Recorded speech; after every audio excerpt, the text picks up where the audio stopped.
Today I'd like to talk about the heart, particularly what I call the armored heart. Now, when we talk about heart and brain or heart and mind, that's a division we in the West have made between the two parts of the non-physical self. We divide the body up, or our non-physical self up, between the brain, where thinking, interpreting, the physical senses are located, and the heart, where feelings, emotion, and intuition are often seem to be located. Now, there are other ways of dividing up this non-physical phenomena. Other cultures have chosen different ways, and perhaps in other talks we'll talk about other models. But this is a model so we can begin to understand what's going on in us. I think one of the things we probably want to really work towards is a unity of mind, body, and spirit. But it helps sometimes to divide things up and have a model that helps us understand the phenomena and things that are going on in our lives, and particularly in our spiritual life. In the modern West, the brain is, of course, valued and promoted over the heart. It's unfortunate that too often the brain has been seen as the masculine part of the body, and the heart as the feminine. And the masculine, as in everything in society, is given more value, seen as more authentic, and the feminine is devalued and seen as somehow not authentic. But in other cultures, in our own Western tradition, the heart has been valued over the brain. And for most of us, I suggest that because of our training, especially our education that focuses on the brain and rationality and evidence and all those hard things, most of us have valued our brain over our heart.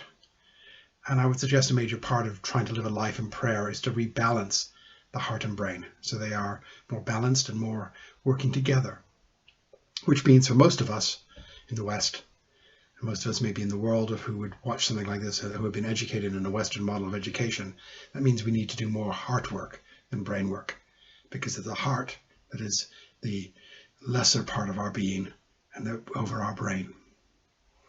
So let me think about a life about something called the armored heart. For many of us who want to take a life in prayer, I think we suffer from this thing called the armored heart. But it's very different from being hard-hearted. Now, hard-hearted is those people who've lost the ability or never even had it to feel compassion, to feel the pain and joy of others, to have empathy with others, to be able to reach outside themselves and feel beyond their own needs, their own desires. Now, having a hard heart can be very useful in certain situations and in certain professions, such as the military or policing, or some of the more difficult parts of business, such as payday loans, exploitive manufacturing, or agriculture, the drug trade, and certain parts of the legal profession. A hard heart can be very useful and can make you very successful and very rich. I'm just not sure it will make you much of a human being.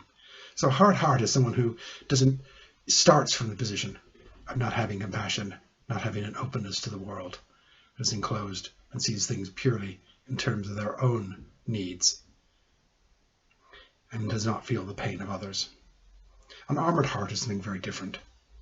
This is someone who has a compassionate heart, who feels for others, who wants to be open, who is able to understand others' pains and joys, who has empathy, but has been so hurt they begin to protect the heart so the hurt stops.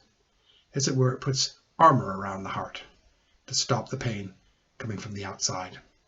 Another image you could use, it builds a wall around itself, but I prefer armor because I think armor is a much better picture. But the problem is, armor brings its own pain to the compassionate heart, because the compassionate heart wants to reach out. It wants to be open. It wants to be engaged. But because of fear of what the pain has brought, it begins to armor itself. So it feels the pain of isolation, the pain of not being what is true to itself, not true to itself.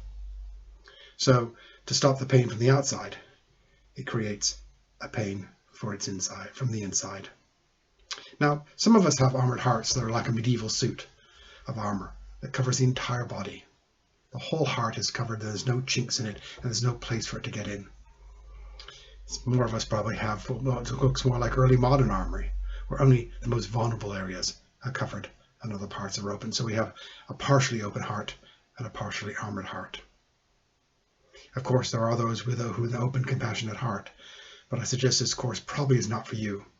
Instead of you learning from this, we should be learning from you. I doubt that many people with a hard heart will be interested in a course like this, but if there are any, the first thing you need to do is begin to soften your heart and work towards creating a compassionate heart. Again, this course is not about that, so you'll need to look elsewhere. There are things you can learn from this course, I suspect, but really your agenda is much different from those who this course is aimed towards. But you will need to understand that such a program could be very dangerous for you, your life, your livelihood, your sense of self-worth and the worth of others, and your self-understanding, because I suspect it's very much tied into your heart into your hard heart. It will call for most complete transformation of who you are and all the dangers that entails. But for those with an armored heart, our task is to break up that armor, so the compassionate heart can be what it is called to be. It can reach out in love and compassion to others, that it can be open to the world, that it can be open to new experiences, that it can be open to what I'm calling the source.